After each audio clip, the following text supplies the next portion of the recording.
আনতে পারবেন না। আপনি চাইলে কোনো মানুষকে কাফের থেকে মুসলমান বানাইতে পারবেন না। আপনি চাইলে কোনো মানুষকে হেদায়েত দিতে পারবেন না। আপনি চাইলে কোনো মানুষ মুসলমান হবে না। কেমন করে হবে? আল্লাহ বলেন বিইذনি রাব্বিহিম। আল্লাহু আকবার বলেন। আল্লাহ বলে, শোনো রে বন্ধু, শুধুমাত্র তোমার রবের যদি অনুমতি থাকে তখনই তুমি এই কোরআন দিয়া মানুষগুলার হেদায়েতের দিকে আনতে পারবো। সুবহানাল্লাহ। এবার আল্লাহ বলে, শোনো রে বন্ধু, আলোর রাস্তা কোনটা? কোন রাস্তাকে আলোর রাস্তা বলা হয়? আল্লাহ বলেন, ইলা সিরাতিল আজিজিল হামিদ। আল্লাহু আকবার বলেন।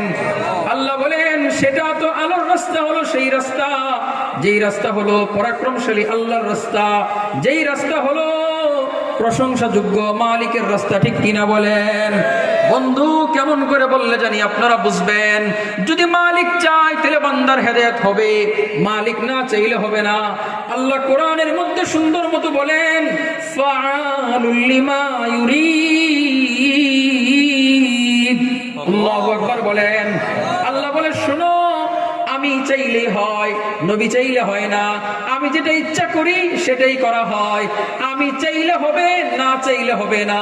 নবী চাইলে হয় না, গাউস চাইলে হয় না, কুতুব চাইলে হয় না, আব্দাল চাইলে হয় না, রাসূলরা চাইলে হয় না, কোন ওলি আউলিয়া কেউ চাইলে হয় না। আমি মালিকের ইচ্ছা থাকলেই হয়। ঠিক কিনা বলেন? এবার আসেন, চমৎকার করে আপনাদেরকে কয়েকটা পয়েন্ট বুঝিয়ে দেই। হযরত নূহ আলাইহিস সালাতু ওয়াস সালাম যখন 950 বছর দাওয়াত দিলেন, মালিকের দিকে মানুষগুলার ডাকছেন, মানুষগুলা কথা শুনে না। অল্প কিছু মানুষ হেদায়েতের দিকে আসছেন। এবার আল্লাহ তাআলা বলতেছে, ও আমার বন্ধু নূহ, তোমার কাজ হইল বড় একটা কিস্তি বানাও।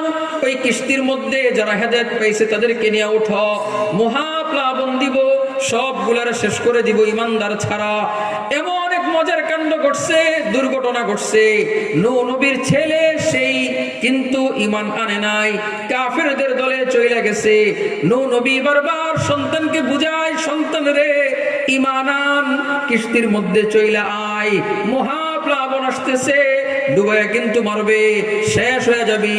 ছেলে বলে, না না না, পাহাড়ের চূড়ায় গিয়ে উঠবো, আপনার রবের প্লাবন আমি কেনানকে ডুবাইতে পারবে না। নাউযুবিল্লাহ। নূহ নবী বারবার চেষ্টা করছে তার ছেলেকে বাঁচানোর জন্য, কিন্তু না না না,